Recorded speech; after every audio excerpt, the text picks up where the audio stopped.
Olá, minha gente. É uma grande alegria hoje estar aqui com vocês, porque nós vamos ter a companhia de um grande pesquisador, um escritor, que sabe muito sobre educação, e nós vamos aprender um pouco com ele sobre alguns elementos que compõem partes importantes da educação brasileira. Estou falando de Simão de Miranda. Simão de Miranda é pós-doutor em educação, doutor em psicologia escolar e do desenvolvimento humano, é professor, é escritor, é palestrante internacional, tendo realizado mais de 1000 formações em vários lugares, como no Brasil, Argentina, Cabo Verde, Cuba, Portugal e São Tomé e Príncipe. Publicou mais de 70 livros sobre formação de professores e literatura para crianças. Tem outras obras traduzidas em Portugal e México e uma distribuída em 23 países. Seus livros integraram catálogos das feiras de Frankfurt, na Alemanha, Bolonha, na Itália, e Bogotá, em Colômbia. Recebeu 22 prêmios literários, um destes da Academia Brasileira de Letras. Foi colaborador das revistas Nova Escola, Ciência Hoje e Capricho. Além disso, foi professor da educação básica, graduações e pós-graduações. É docente na pós-graduação em Neurociências, Educação e Desenvolvimento Infantil, na PUC do Rio Grande do Sul, né? Também ele é docente na pós-graduação em Pedagogia, Gestão e Docência, na PUC do Paraná. É fundador, docente e coordenador da pós-graduação em Educação Infantil, na perspectiva histórico-cultural, no Instituto Saber, no Distrito Federal. E é integrante do Grupo de Estudos e Pesquisas História, Sociedade e Educação no Brasil, fundado e presidido pelo Saviani, que concentra estudiosos da pedagogia histórico-crítica no país inteiro. Foi formador de professores na IAP por 13 anos, e eu tive a sorte de acompanhar uma parte dessa trajetória, e é cidadão honorário de Brasília. E eu tenho a honra de conduzir hoje aqui uma entrevista com o nosso querido Simão de Miranda. A honra é toda minha estar conversando contigo, Juscelino, um grande amigo meu, uma pessoa da minha mais alta estima. E espero que a nossa conversa possa produzir um material para que a quem interessar possa discutir sobre educação, educação emancipadora, cidadania, educação cidadã, possa se apropriar da nossa conversa e fazer bom uso do conteúdo desse papo. Certamente nós teremos aqui um belo material, tanto para a formação inicial, ou seja, nós poderemos usar esse material na formação dos estudantes de graduação e também na formação continuada ou em serviço, como alguns preferem, né? Eu vou começar com uma pergunta, talvez seja a pergunta seminal, e para depois nós desenvolvermos um pouco mais o seu conhecimento, que vai ser compartilhado conosco, sobre a pedagogia histórico-crítica. Ela é de autoria de Demerval Saviani, não é?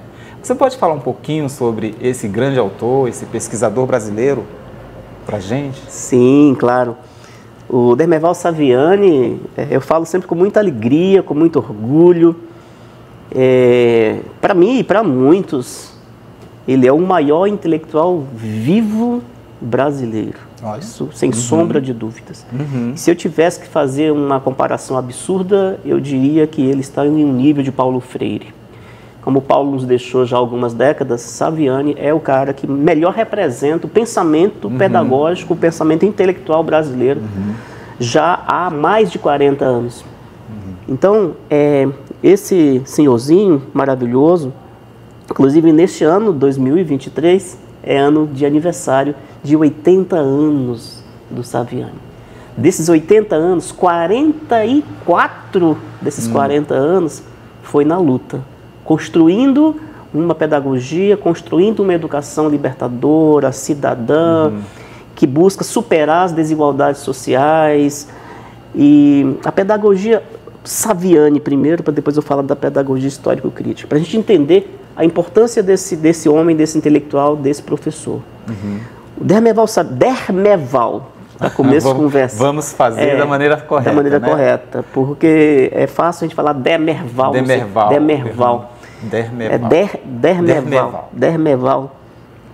Dermeval Saviani.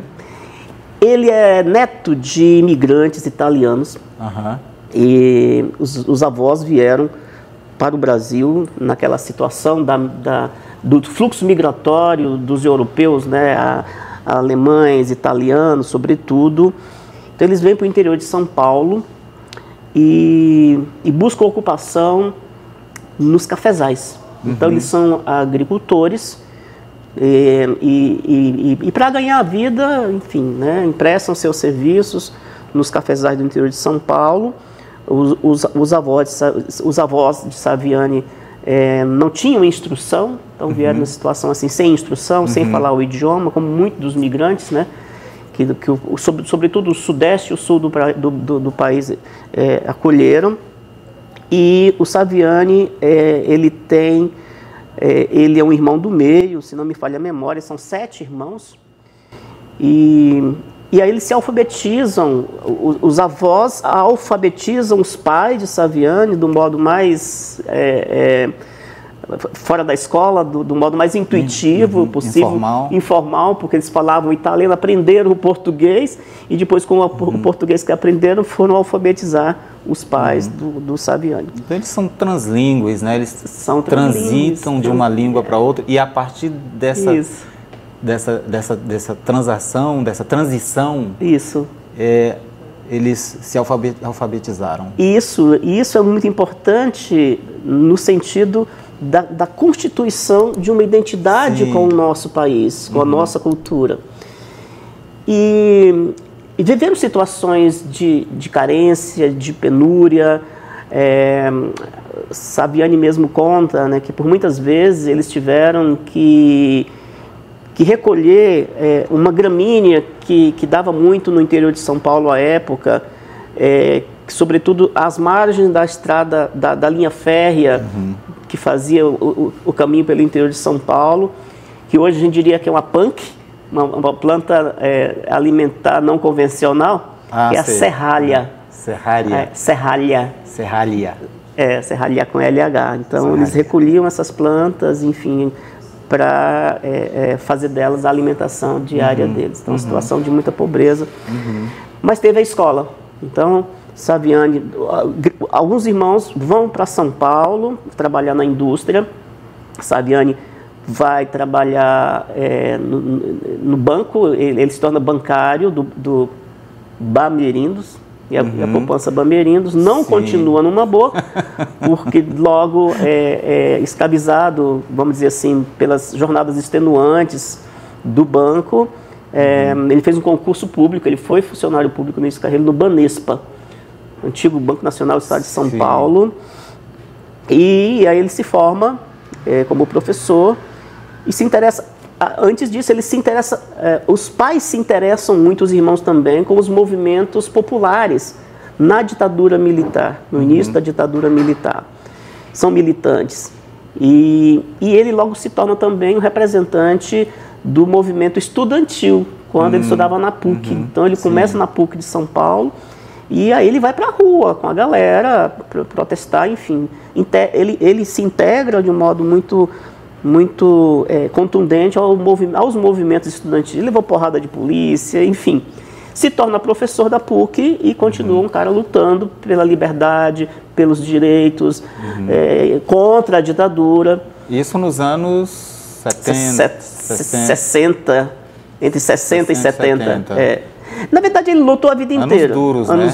Os famosos anos de chumbo. Anos de chumbo, Então, a construção do sujeito, do professor Dermeval Saviani, vai se confundir com a própria constituição do intelectual que vai fundando aos poucos uma tendência pedagógica que vai libertar o seu grito contra o autoritarismo, contra a ditadura, contra o silenciamento das massas. Então, nesse sentido, ele transita da PUC, vai para a Unicamp, vai para São Carlos, mas, enfim, sempre encampando essa luta. Então, de modo bastante, tentando sintetizar quem é esse cara, então, ele se coloca como linha de frente na luta, sobretudo nos governos Geisel e Médici. E é um cara com muita coragem, porque as pessoas sumiam de repente, né? Os intelectuais que tinham voz, né, que se colocavam contra, desapareciam. E ele... E no momento, no ápice da ditadura, no governo Geisel, ele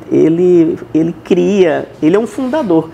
Ele fundou o programa de doutorado da PUC São Paulo, e ele fundou o programa de doutorado da UFSCar. Em educação. Também? Minha casa. Sua casa. Esse moço aqui era doutor pela UFSCar.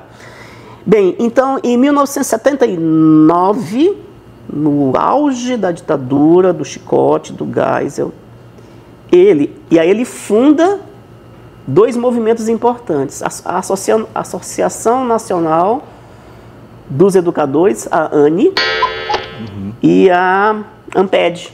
Ele é fundador da ANPED também. A ANE, que ela é mais antiga, então ele funda essa associação de pesquisadores em educação, profissionais e pesquisadores, mas enfim, e escreve um artigo em 1979, com muito estilo, e com o conjunto de conhecimentos que o cara tem, ou seja, de falar de marxismo em 1979. É muita coragem. Imagina isso. Mas, por outro lado, a ditadura era muito burra. Então ele falava com tanta leveza, e fala ainda com tanta leveza, que eu acho que eles não entendiam que o Saviani, qual era a proposta do Saviani, né? Que era derrubar a ditadura. Né? Então ele traz Marx para um momento em que era perigoso pronunciar Karl, imagina Karl Marx. Ainda é meio perigoso falar comunista, né? Nos dias de hoje. Nos dias de hoje. Em 1979, ele escreve esse artigo chamado Escola e Democracia. Mas ele não podia publicar. Ele não podia transformar em um livro. E ele publica, então, na revista que ele cria. Bem, esse artigo, 1979, ele é o germen do que vai acontecer anos depois. Porque esse artigo, ele circula nos intelectuais, nos meios intelectuais, que é o melhor lugar, né? Sobretudo os intelectuais de esquerda. Então, os intelectuais da educação, e que pensava uma educação libertadora, democrática, pública, universal, laica. Bem, e a história é longa para a gente resumir. Eu sei que esse artigo, 2 ou 3 anos depois, ainda na ditadura, ele é publicado pela Autores Associados de Campinas, com o título... Bom, esse artigo chamado Escola da Democracia, depois desse artigo vão sendo somados outros, porque ele tem uma produção impressionante. O fluxo de consciência, se a gente for dizer assim, da produção intelectual dele é impressionante. Então ele tem, sim, centenas e centenas de artigos. Então, de 1979 a 1981 ou 2, ele junta esses artigos e publica num livro que ele batiza com o nome do primeiro artigo, Escola e Democracia, para além da curvatura da vara, que é o subtítulo da obra. Mas foi um livro que a gente entende como um livro que foi o estopim, vamos dizer assim, para a compreensão da intelectualidade pedagógica brasileira. Se colocar, ou, na verdade, propor uma alternativa de proposta educativa para um outro país, que não aquele.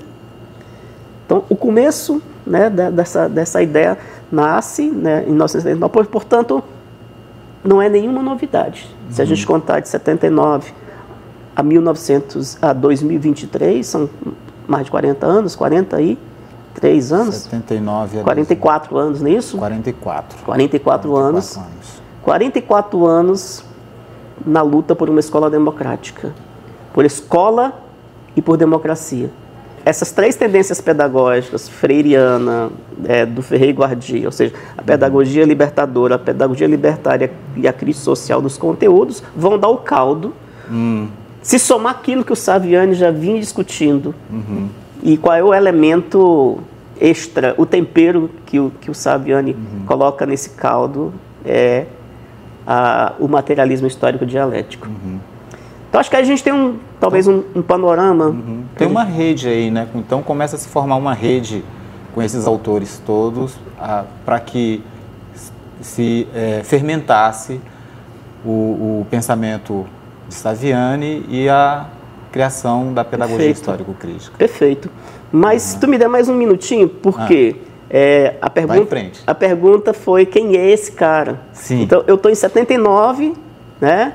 E eu vou precisar fazer um panorama das tendências pedagógicas brasileiras que nós tínhamos desde a ditadura, mas eu vou dar um salto, depois eu volto, para ir acompanhando a vida desse homem, que ele se torna professor emérito da Unicamp, se aposenta, mas ele tem 80 anos com um vigor. Eu estive com ele agora em abril, e é impressionante que com 80 anos é invejável não só a disponibilidade para estar com as pessoas, para estar junto com as pessoas, e ele é um cara que inspira, porque ele tem uma fala mansa, ele fala baixo, e quando aquele cara abre a boca, auditório, você não ouve uma mosca.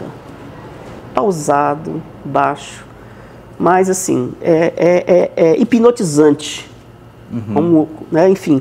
E com 80 anos ele não para, ele é o presidente ainda, o presidente efetivo, não apenas de honra, do STED-BR, que é fundado também aí nos idos de 1980. O STED-BR é o grupo de pesquisa em educação e sociedade no Brasil, fundado por ele, ali nos idos dos 80. É um grupo de pesquisas marxista, espalhado por quase todas as unidades da federação, sobretudo sediados em universidades. A sede, ele emergiu na Unicamp, mas nós temos no Brasil inteiro, inclusive na Universidade de Brasília, os núcleos de pesquisa. E é onde se fomenta, né? Onde nós trocamos essas experiências, sobretudo os desafios de uma pedagogia contra-hegemônica nos dias que correm.